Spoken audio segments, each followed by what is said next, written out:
안녕하세요. 저는 42살 임법균이라고 합니다. 네. 네, 저는 작년 10월 말에 이제 시술을 받았는데요.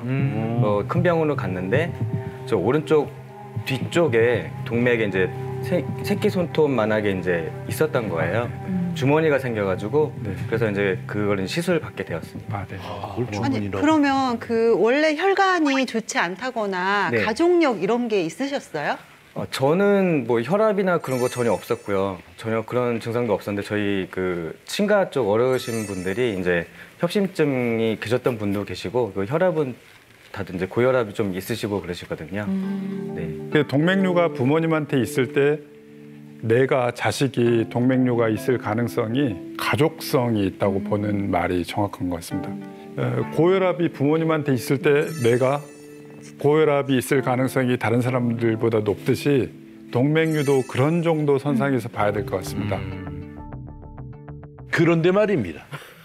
수술해서 이제 완전하게 치료가 된 분들도 계시지만 오늘 사례자 나오신 분들 중에서 몇 분은 지켜보자. 예후를 지켜보자. 이렇게 말씀을 들으신 분들도 계신 거예요. 근데 그 차이점, 그게 어떤 차이점이 있길래 지켜보고 아니면 완벽하게 또 수술을 하고 이런 게 있는지 궁금합니다.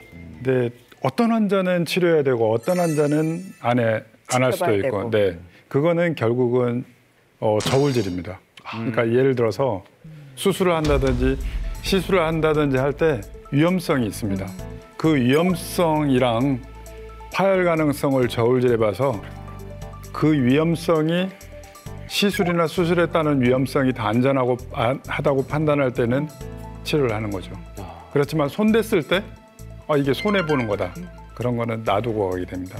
그다음에 이제 대표적으로 동맥류를 그냥 지켜보는 경우는 뼈 안에 동맥류 혈관이 위치할 때는 주변에 뼈라든지 딱딱한 막이 가리고 있기 때문에 터지기 쉬운 모양이어도 보호가 돼 있기 때문에 안 터집니다. 네, 그런 것들을 보고 판단을 하게 됩니다. 네. 네. 참 이 혈관이 생긴 걸 가지고 탓할 수도 없고 말입니다. 네네네. 근데 후천적으로 좀 조심해야 된다. 뭐 이렇게 생각해야 되는 거 따로 없습니까? 네, 이 동맥류를 오늘 말씀드리는데 실제 혈관이 건강하다는 거는 뭐냐면은 혈관이 두텁다 이런 걸 의미하는 게 아닙니다. 혈관벽이 두터운 거, 딱딱한 거는 압력이 올라갈 때 언뜻 잘 방어를 할 것 같은데 실제 어느 일정 압력 이상이 가면 완충을 못 합니다. 그래서 파열이라든지 혈관벽이 긁혀가지고 혈전이 유발되든지 그렇게 되는 겁니다.